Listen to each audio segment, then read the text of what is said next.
been thinking about for months, my dear wife has been worrying about for months, and that is time for the father of the bride to toast the bride and groom.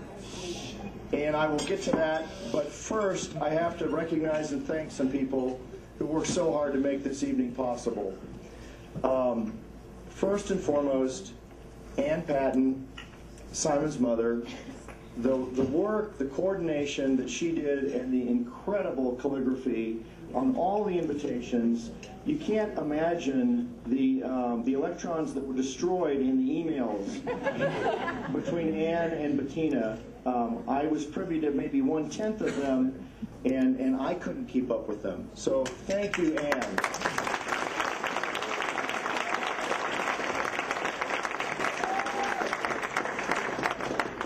Second, my mother-in-law, Patty Watkins, for the incredible welcoming bags that were at the hotel for all of the guests from out of town.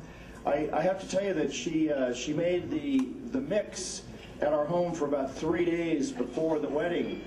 And I'm trying to do this workout program, and I'm trying to eat right. And she's mixing up honey and sugar on our kitchen countertops. And they were just wonderful, and it was such a thoughtful touch. And she had thought about that for months, and special ordered labels. Grace, your grandmothers really love you. And I just want to thank you, Patty, for that special effort.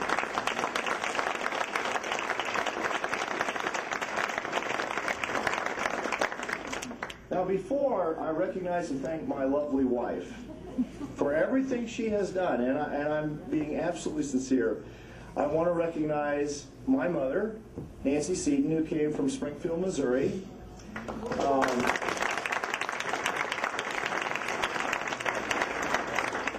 She won't admit it, but the only thing that will get her to visit us in Albuquerque is a wedding. We do what we have to do, Mom, and we're happy to do it. Dr. Clark, Simon's grandfather from Moline, Illinois, and, as it turns out, my wife's pediatrician. Now, how many people can stand up here and say that? Dr. Clark, thank you. Oh, yeah, my sisters-in-law can say that. And they won't let me forget that. Dr. Clark, thank you for your gracious presence.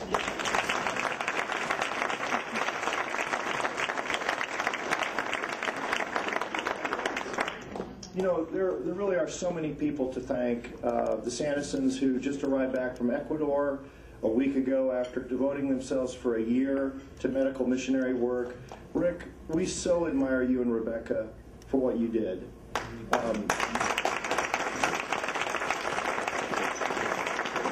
You represent the best of America to the world.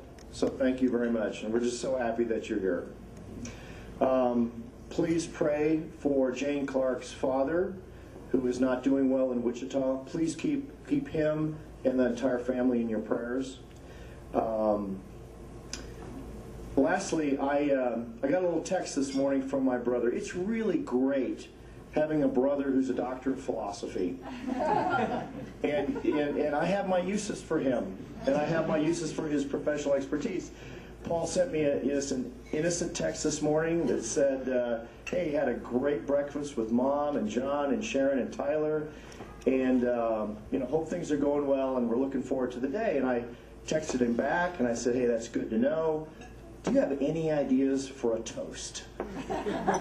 Professor of philosophy, man of the world, ask him for an idea for a toast. And of course, being a philosopher, he gives me a half-baked response. And that is, he sends me something in Latin, which is suggestive but not definitive. And what he sent me was the following. In illa ora dabitur tibi. Thanks, bro. In illa ora dabitur tibi. It's been 35 years since the bishop and I, no, it's been 35 years since I studied Latin, 34 since the bishop studied Latin. And I said to myself, that's perfect. That's perfect. That's the whole key.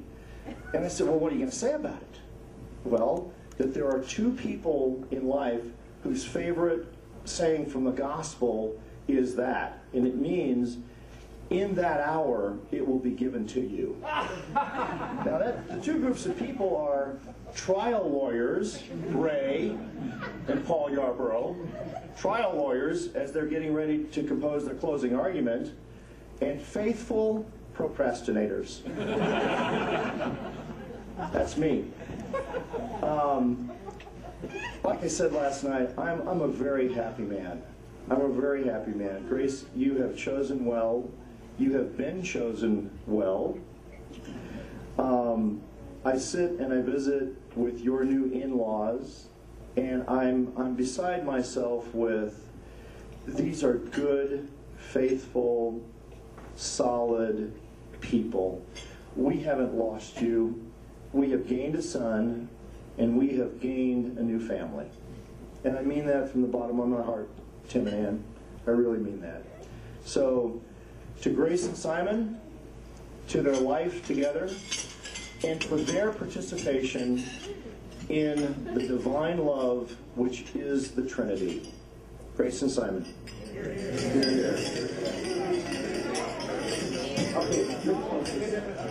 Okay.